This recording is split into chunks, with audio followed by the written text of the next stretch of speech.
Dans cette vidéo, nous allons voir comment utiliser un arbre pondéré dans le cadre de la notion de probabilité conditionnelle. Pour résoudre un problème de probabilité dans lequel, en général, il y a du texte avec un certain nombre de données, il peut être utile de faire un schéma. Et le schéma qu'on fera, on appelle cela un arbre de probabilité et un arbre pondéré, c'est-à-dire, définition, on appelle arbre pondéré, un arbre sur lequel on a placé les probabilités correspondant à chaque branche. Donc, pondéré, c'est-à-dire qu'on met le poids des branches et le poids, c'est la probabilité entre deux branches, entre deux événements A et B, la probabilité que l'on va mettre, c'est la probabilité de l'événement B sachant l'événement A. Voyons sur un exemple. Une entreprise est spécialisée dans la fabrication de ballons de football. L'entreprise produit 40% de ballons de football de petite taille et 60% de ballons de taille standard. Donc le premier critère, ça va être la taille du ballon. Ensuite, deuxième critère sur le ballon, on admet que 2% des ballons de petite taille, donc si le ballon est de petite taille, 2% de ces ballons ne sont pas conformes. Donc le deuxième critère, c'est la conformité du ballon. Et 5% des ballons de taille standard ne sont pas conformes à la réglementation. Si le ballon est de taille standard, alors il a 5 chances sur 100 de ne pas être conforme. On choisit au hasard un ballon dans l'entreprise, donc là c'est l'expérience aléatoire. On considère les événements A, le ballon est de petite taille, B, le ballon est de taille standard, C, le ballon est conforme à la réglementation, peu importe sa taille, et C barre le contraire, c'est-à-dire le ballon n'est pas conforme. Ce qui va donner l'arbre suivant. J'ai un ballon, j'ai deux possibilités, soit il est de petite taille, soit il est de taille standard.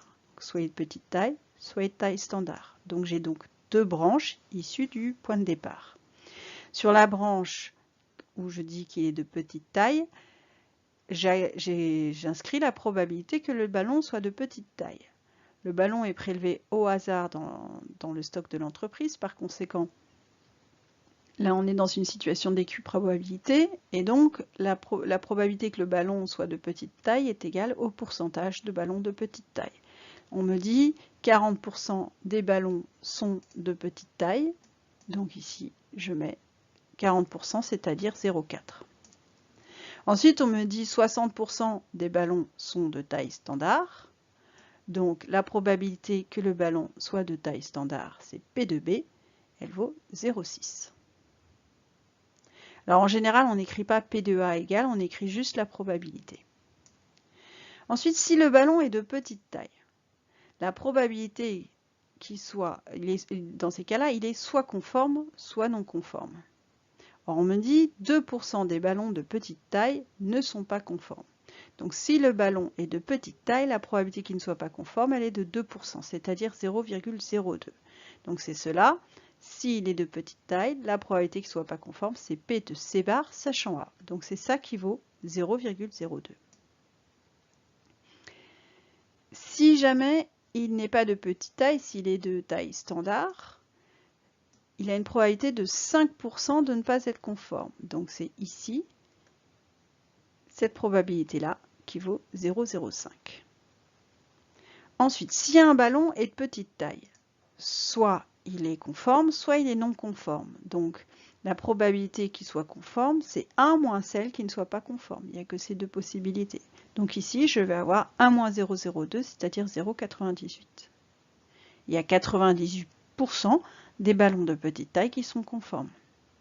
On a 5% de ballons non conformes en taille standard, donc il y en a 95% qui sont conformes. Autrement dit, la probabilité que le ballon soit conforme, sachant qu'il est de taille standard, est de 0,95. Donc voilà comment je complète mon arbre avec les probabilités.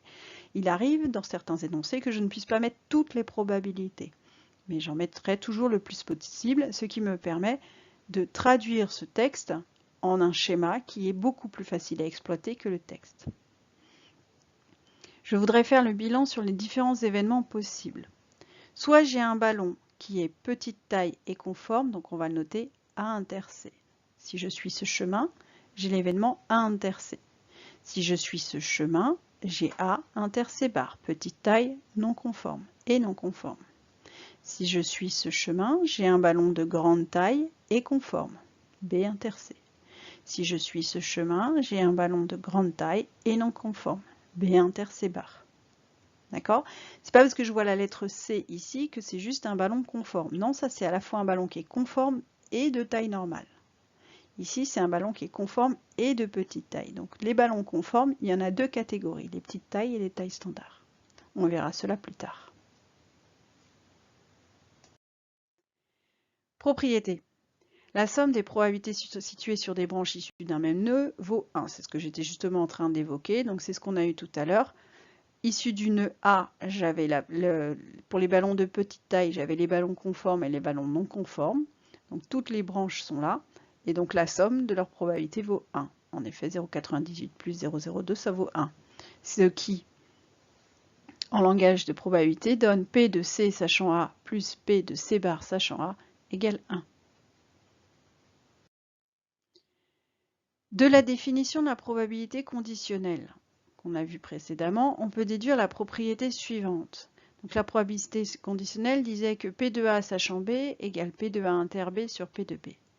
Et bien, en multipliant des deux côtés par P de B, j'obtiens P de A inter B égale P de A sachant B fois P de B. Donc on fera attention ici à avoir la même lettre là et là. Et du coup, par symétrie, P de A inter B, c'est aussi égal à P de B sachant A fois P de A. Donc même lettre ici et là. Ce qui, en termes d'arbre, se traduit de la façon suivante. La probabilité au bout de chaque chemin de l'arbre est égale au produit des probabilités inscrites sur les branches qui conduisent à ce résultat. Autrement dit, j'ai là un arbre et j'ai là un chemin. Si je veux calculer la probabilité de A inter C bar, le chemin A inter C bar, c'est en passant par A et par C bar. Et donc ça va être égal à 0,04 fois 0,02. Autrement dit, P de A inter C bar, c'est P de A fois P de C bar, sachant A. Donc 0,04 fois 0,02, ça fait 0,0008.